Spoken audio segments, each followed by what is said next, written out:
पता ही होगा, लंदन के बाद रुड़की एक ऐसा शहर है जिसको नदी बीच में से डिवाइड करती है, लंदन कहा जाता है। मेरे को नहीं लगता रुड़की में अभी तक जो भी जनप्रतिनिधि आए हैं किसी का ये विजन रहा है कि ऐसी किसी और एजेंसी का वो यूज़ करें जिसके माध्यम से जो जल भराव की समस्या है वो दूर हो। लेकिन मिनी लंदन तो केवल नाम कहने से तो मिनी लंदन नहीं कहलाएगा। ये यहाँ पे कुछ डेवलपमेंट होना चाहिए। यहाँ पे टूरिज्म के नाम पे हम जीरो हैं। इन सड़कों पर बात कौन करेगा? जो सड़क निर्माण है इन पर बात कौन करेगा? जो गड्ढे सड़कों पर हैं इन मुद्दों को कोई क्यों नहीं उठाता? व्यक्तियों द्वारा और ये कहा गया कि हम आईआईटी के बच्चों को बाहर नहीं आने देंगे। ये देखिए कितनी छोटी मानसिकता का आप परिचय दे रहे हैं। रुड़की की मेरे हिसाब से 20 से 30% जो इकोनॉमी है उसमें आईआईटी का रोल है। आगे आप कितने कैंप लगाने वाले हैं? देखिए मैंने संकल्प लिया है कि रुड़की में 40 वार्ड है, मैं 40 के 40 वार्ड में कैंप लगाऊंगा। मेरा एक मिशन है। नमस्कार, अस्सलाम वालेकुम। मैं हूं आपके साथ नाजिश खान और आप देख रहे हैं अब बोलेगा रुड़की। अभी हम फोनिक इंस्टीट्यूट में मौजूद हैं जहां पर हमारे साथ चैरब जैन जी मौजूद हैं जिनसे आज हम खास बातचीत करेंगे। सर, निकाय चुनाव नज़दीक आते जा रहे हैं और इस बीच आपका भी नाम काफ़ी चर्चाओं में बना हुआ है। कल आपने एक इंटरव्यू में कहा था कि अगर जनता चाहेगी तो मैं चुनाव लड़ूंगा। क्या ये बात सच है? सबसे पहले नाजिया जी आपका बहुत बहुत धन्यवाद, आपने आज मुझे यहाँ मंच पर बुलाया। और सर्वप्रथम मैं सभी रुड़की वासियों को आने वाले सभी त्योहारों की, दशहरों की, नवरात्रों की, दीपावली की बहुत बहुत शुभकामनाएं देना चाहूँगा। भगवान की कृपा सब पे बनी रहे, पूरी पृथ्वी पे बनी रहे, यही मेरी मनोकामना है। अब जैसे कि आपने पूछा कि ये आने वाले जो अब कुछ समय में मेयर के चुनाव होने वाले हैं तो उसको लेकर मेरा क्या रोल रहेगा, मेरी क्या दावेदारी रहेगी, तो हमेशा से मैं ये कहते आया हूँ कि मैं जो ये पॉलिटिक्स में उतरा हूँ ये मैं केवल एक राजनीति करने के लिए नहीं उतरा हूँ, ये मैं समाज सेवा के लिए उतरा हूँ। मैंने सबसे पहले अपने मेडिकल कैंप से शुरुआत की थी, उसके बाद धीरे धीरे मैं चलता रहा और कारवां मेरे साथ जुड़ता रहा। और अगर जनता की अब आवाज़ आएगी कि वाकई में ही उन्हें एक ईमानदार जनप्रतिनिधि चाहिए जो उनकी बातें सुन पाए, जो उनके बेसिक नेसेसिटीज़ हैं उनको दूर कर पाए, जो उनके एक छोटी छोटी ज़रूरतें हैं, सड़कों के गड्ढे हैं, इस टाइप की जो ज़रूरतें हैं उनको दूर कर पाए, वह उनकी सुनवाई हो पाए और जनता चाहेगी तो मैं ज़रूर मेयर के चुनाव में इस बार उतरूँगा। और अगर जनता का आशीर्वाद प्यार मिलेगा तो विजय भी हासिल करूँगा। सर, आपके मुद्दे क्या रहेंगे? किन मुद्दों को लेकर आप चुनाव में उतरेंगे जिससे जो जनता जो है सोच रही है कि आप उनकी उम्मीदों पर खरा उतरे? तो आपके वो मेन मुद्दे क्या रहेंगे विकास के? सबसे पहला मेरी मुद्दे रहेंगे, सबसे पहले मेरी जो मैंने सोचा हुआ है, सबसे पहले मैं जनता की जो बेसिक नेसेसिटीज़ हैं उस पर ध्यान दूंगा। जैसे कि आप खुद देख रहे हैं रुड़की की सड़कों पर कितने ज़्यादा गड्ढे हो चुके हैं, कितने एक्सीडेंट हो रहे हैं वहाँ रोज़मर्रा। बच्चे, छोटे छोटे बच्चे साइकिलों से गिर रहे हैं। अभी 3-4 दिन पहले एक गाड़ी ही पलट गई। सबसे पहले ये किसी भी शहर की बेसिक नेसेसिटीज़ हैं, ये कोई लग्जरी तो है नहीं, ये बेसिक नेसेसिटीज़ हैं। तो मेरा सबसे पहला दायित्व ये रहेगा कि मैं जो रुड़की शहर की बेसिक नेसेसिटीज़ हैं, ऐसे सड़कों के गड्ढे हो गए, उन्हें दूर करूँ। इसके बाद मेरी प्राथमिकता रहेगी जो सोनाली पार्क है, जो आज इसकी दुर्दशा हो चुकी है, जो एक नशे का अड्डा बन के रह गया है, उसका सौंदर्यकरण करूं। व ये ध्यान रखूं कि वो अगर उसको सौंदर्यकरण करने के बाद वो उसी यथास्थिति में बना रहे। ऐसा ना हो कि एक बार सरकार का पैसा वहां लग जाए और 1 साल बाद वो फिर ख़राब हो जाए। तीसरे मुद्दे की अगर हम बात करते हैं तो एक रुड़की से हरिद्वार को ब्रिज जोड़ता है जो 2 साल से क्षतिग्रस्त है, जिस पे हैवी व्हीकल्स का आवाजान बंद हो रखा है। तो उसको लेकर वैसे तो ये माननीय विधायक जी का कार्य है, लेकिन अगर मैं निगम में कभी मेरे को चुना जाता है तो मैं इस पर भी ध्यान दूंगा और सरकार से गुहार करूंगा कि सबसे पहले हमारा ये काम हो, ताकि जो छोटे छोटे बच्चों इतने लंबा लंबा रूट तय करके जा रहे हैं, बसों का किराया बढ़ गया है आम जन के लिए, वो सब कम हो। और एक और मेरी प्राथमिकता सबसे पहले क्या रहेगी कि मैं सबसे पहले रुड़की का एक पूरा सर्वे करवाऊँगा। रुड़की का एक पूरा किसी अच्छी एजेंसी के माध्यम से, चाहे CBRI हो, चाहे IIT हो, चाहे बाहर से कोई एजेंसी मुझे हायर करनी पड़े, मैं सबसे पहले एक रुड़की का सर्वे करवाऊंगा। सर्वे करवाने के बाद जो यहाँ पे एक जल भराव की समस्या हर साल देखने को मिलती है, वो सबसे पहले मालूम करनी होगी कि वो जल भराव की समस्या एक्चुअल में है क्यों।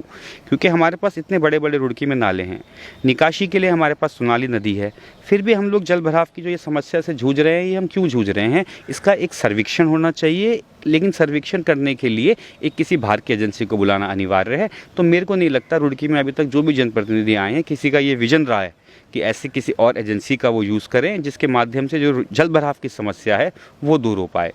और इसके उपरांत मैंने पहले भी इंटरव्यू में बताया था, मैं अभी कुछ दिन पहले इंदौर होके आया हूँ। इंदौर भारत का one of the cleanest city माना जाता है, तो उसने भी तो कोई मॉडल अपना रखा होगा, क्यों ना उस मॉडल को स्टडी करके अब उस मॉडल को अपने यहाँ अपना लें। लेकिन हमारे जनप्रतिनिधि जो भी आज तक आए हैं उनका ये इस टाइप का विजन ही नहीं रहा है कि आप डिफरेंट जो best cities of the world है, मैं इंडिया नहीं कह रहा हूँ, जो best cities of the world है उसके मॉडल्स में जो हम यहाँ इम्प्लीमेंट कर सकते हैं उसको इम्प्लीमेंट करा जाए। आपको पता ही होगा लंदन के बाद रुड़की एक ऐसा शहर है जिसको नदी बीच में से डिवाइड करती है, मिनी लंदन कहा जाता है। लेकिन मिनी लंदन तो केवल नाम कहने से तो मिनी लंदन नहीं कहलाएगा। ये चाहिए, यहाँ पे कुछ डेवलपमेंट होना चाहिए। यहाँ पे टूरिज़्म के नाम पे हम ज़ीरो हैं। केवल हम किस नाम से जाने जाते हैं? आईआईटी के नाम से। तो हमें कुछ ऐसा ज़रूर करना चाहिए ताकि हमारा नाम आईआईटी के अलावा भी किसी और चीज़ में जाना जाए। एक टूरिज़्म स्पॉट के तौर पे भी हमें निखर के आने की आवश्यकता है जब हमारे पास इतने संसाधन हैं। सर, इसमें गलती किसकी है? अभी सड़क निर्माण जो नहीं हो पा रहा है, इसमें आखिरकार गलती है किसकी? अभी हमने देखा आईआईटी पर प्रदीप बत्रा जी ने धरना दिया, वहाँ पर वो पार्क की मांग कर रहे हैं। इन सड़कों पर बात कौन करेगा? जो सड़क निर्माण है इन पर बात कौन करेगा? जो गड्ढे सड़कों पर हैं, इन मुद्दों को कोई क्यों नहीं उठाता है? देखिए, क्यों नहीं उठाता ये तो आपको प्रदीप भैया जनप्रतिनिधि हैं इस समय, उनसे पूछना पड़ेगा कि क्यों नहीं उठाता है। लेकिन मेरा मानना ये है कि सर्वप्रथम सबसे पहले उनको जो ये सड़कों के गड्ढे हैं, अपनी जो विधायक नीति है उससे सबसे पहले ये गड्ढों की मरम्मत होनी चाहिए। जो मुझे आज ही पता लगा है, शायद सरकार ने 3-3 करोड़ रुपए आवंटित भी किए हैं कि उत्तराखंड बिल्कुल गड्ढा फ्री हो जाए। तो उसका जो आवंटन हुआ है उसे बिल्कुल सही उपयोग में करें और जल्द से जल्द करें।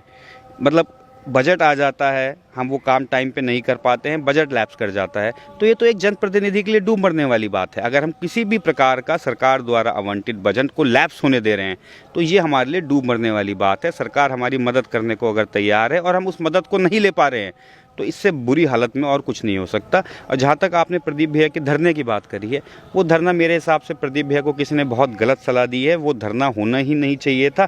वो धरना जिस कारण से हुआ है वो कोई कारण ही नहीं है।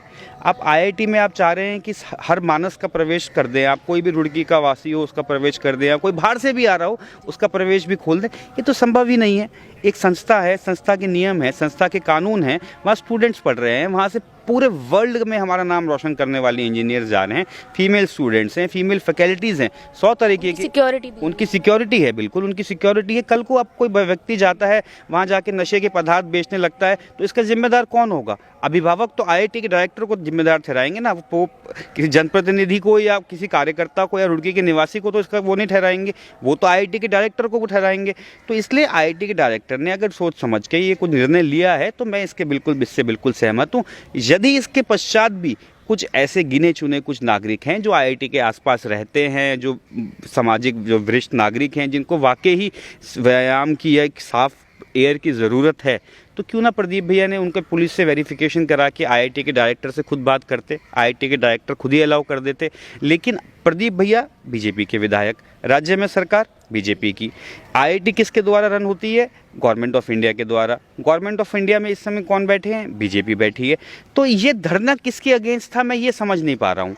प्रदीप भैया का दायित्व ये बनता था कि वो सेंट्रल गवर्नमेंट पे जाते, राज्य सरकार से थ्रू अब सेंट्रल गवर्नमेंट से बात करते कि ये समस्या है हमारे नागरिकों की और कुछ नागरिकों को वहाँ प्रवेश चाहिए, तो उनकी प्रवेश की अनुमति शायद डायरेक्टर दे देते। लेकिन ये कहना कि कोई भी आए कोई भी जाए, ये तो बिल्कुल पॉसिबल ही नहीं है किसी भी संस्थान में। आज मेरा एक संस्थान है, प्रदीप भैया का संस्थान है, हम थोड़ा नहीं किसी को भी अलाउ कर देंगे। हमारे को देखना है, बच्चों की सिक्योरिटी देखनी है।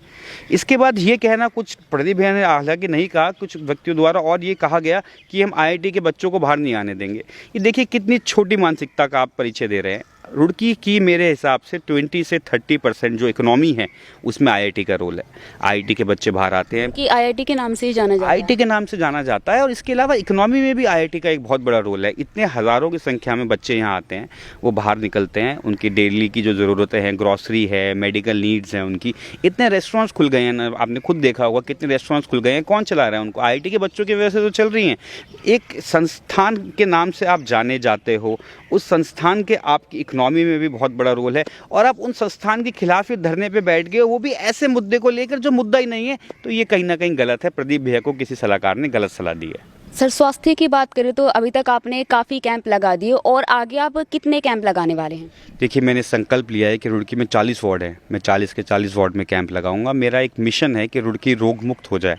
बहुत इम्पॉसिबल सा मिशन है, लेकिन जितना मैं इसमें सफल हो पाऊंगा उतना अच्छा है। अभी इस श्रृंखला में मैं ऑलरेडी 2 कैंप लगा चुका हूँ, एक शेरपुर में, एक आदर्श नगर में, और अब आने वाली 10 तारीख को हमारा तीसरा मेडिकल कैंप है जो वार्ड नंबर 3, 4, 5, 6 चारों को कवर कर देगा। और इस कैंप के माध्यम से हम लोगों तक फ्री में चश्मे, फ्री में दवाइयाँ, ईसीजी, स्त्री रोग, बच्चों के डॉक्टर्स भी आते हैं, इसमें खून की जांच भी हम लोग फ्री में कराते हैं। अगर किसी को मोतियाबिंद का ऑपरेशन है तो वो भी हम फ्री में कराते हैं। हम खुद ही लेके जाते हैं, खुद ही घर छुड़वाते हैं उनको। तो इस तरीके से जो मैं समाज की सेवा कर पा रहा हूँ, अगर प्रभु ने मुझे कुछ दिया है तो मेरा ये दायित्व बनता है कि मैं उसको समाज के साथ बांटूँ। और अगर समाज में मैं कुछ अपने तरफ से कुछ समाज की भलाई के लिए कर पाऊँ तो ये तो मेरे लिए अच्छी बात है। समाज को तो इससे फ़ायदा मिल ही रहा है, लेकिन मेरे को शायद प्रभु का आशीर्वाद मिल रहा है और मेरा मन बहुत प्रसन्न होता है इन सब चीज़ों से। सर, अब तक रुड़की के जितने मेयर रहे उनमें से आपको सबसे अच्छा काम किनका लगता है, और सबसे जिन्होंने काम नहीं ही करा है उनके बारे में आप बताइए। देखिए, जिन्होंने काम नहीं किया उनके बारे में बोलने से तो थोड़ा गलत हो जाएगा आज, लेकिन जिन्होंने काम किया है मैं उनके बारे में आपको ज़रूर बता सकता हूँ। देखिए, सबसे पहले रुड़की निगम से पहले रुड़की की पालिका थी।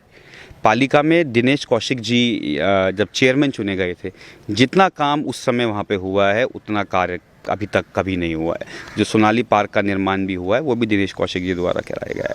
इसके बाद रुड़की शहर के प्रथम मेयर बने यशपाल राणा जी। यशपाल राणा जी द्वारा भी मैं मतलब उनके दिल से बहुत ज़्यादा इज्जत करता हूँ। उनके द्वारा भी बहुत काम कराए गए।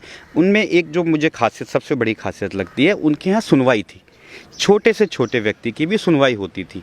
तो ये एक बहुत बड़ी बात है कि छोटे से छोटे व्यक्ति की भी सुनवाई करके वो उसकी प्रॉब्लम सॉल्व करते थे। तो मैं यशपाल राणा जी को भी बहुत बहुत बधाई देना चाहूँगा कि उनका कार्यकाल भी बहुत अच्छा रहा है। अब इसके बाद बात तीसरे जो हम अब नेक्स्ट आए वो आए गौरव गोयल भैया। गौरव गोयल भैया के टेन्योर में थोड़ी सी जो व्यवस्था थी निगम की वो बिगड़ गई। वो किस कारणों से बिगड़ी वो गौरव गोयल भैया को ही ज़्यादा ज्ञात होगा, लेकिन उस समय जो बोर्ड जिस तरीके से चलना चाहिए था उस तरीके से ना तो बोर्ड चल पाया, ना शहर के जो वासी हैं उनको उसका कोई लाभ उठा पाए वो उससे, और शहर में डेवलपमेंट एक तरीके से ज़ीरो के समान हो गया था। तो गौरव गोयल भैया का टेन्योर थोड़ा सा प्रशंसनीय है। बाकी जो दोनों उससे पहले पालिका में दिनेश कौशिक जी और यशपाल राणा अंकल, उनका बहुत अच्छा टेन्योर रहा है।